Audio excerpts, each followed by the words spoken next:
欢迎来到小小炊烟，我们今天一起来做蒜蓉粉丝蛏子，之后我还会做更多的海鲜食谱。点击订阅按钮并打开旁边的小铃铛，这样就不会错过啦。制作蒜蓉粉丝蛏子的成功一共有3个重点，我会在后面依次提到。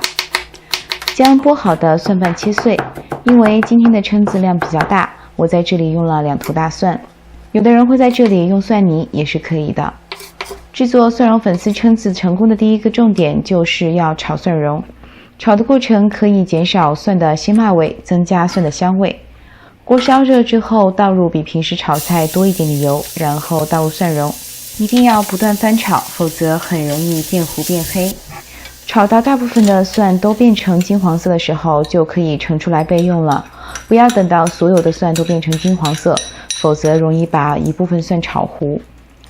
在炒好的蒜蓉中加入1汤匙的盐、2汤匙的蚝油、2汤匙的酱油，搅拌均匀。因为我们的这道菜全部的调料都来自于这个蒜蓉，所以在这里放的调料会比较多。下面就是制作蒜蓉粉丝蛏子的第2个重点，清理蛏子。今天我用到的是蛏子王，如果你用的是普通的小蛏子，也建议你每一个都清理一下。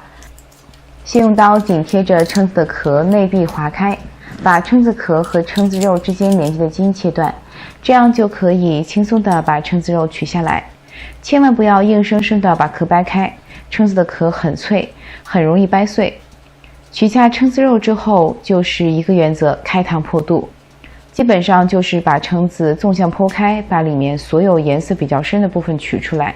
有的地方是内脏，有的地方是未消化完的食物，有的地方是粪便。清理干净之后，要再次放在水中冲洗，这样一个蛏子就清理完了。为了给大家展示方便，我是在碗中操作的，大家自己做的时候也可以在水龙头下一边冲水一边操作。把所有的蛏子都清理完之后，再次把蛏子肉和蛏子壳分别多次用水冲洗。蛏子肉中加入10克的料酒抓匀，以便去腥。这是在温水中浸泡1个小时的粉丝。这道菜中的粉丝不需要提前煮熟，因为一会儿还要上锅蒸。将蛏子壳平放在盘中，然后依次在蛏子壳上铺上粉丝，再把一个一个又白又嫩的蛏子肉摆放在粉丝上面。用勺子均匀地在每个蛏子肉上面放上蒜蓉酱，如果不吃辣的话，到这里就可以了。因为我喜欢微辣的口味，所以又在每个蛏子肉上放了一点点湖南剁椒。水开之后，把蛏子放上锅蒸。8分钟后，蛏子蒸好了，打开盖子，白嫩的蛏子冒着热气，是不是已经迫不及待的要吃了呢？稍等，因为这里还有制作蒜蓉粉丝蛏子的第3个重点，就是要撒上葱花，再用烧热的油泼在蒸好的蛏子上。葱香、蒜香、蛏子的鲜香、辣椒的辛香就融合到一起了，粉丝也吸足了所有的香味。你信不信，粉丝比蛏子还要好吃？如果今天的节目对你有帮助，就帮我点个赞吧。感谢大家收看，我们下期再见。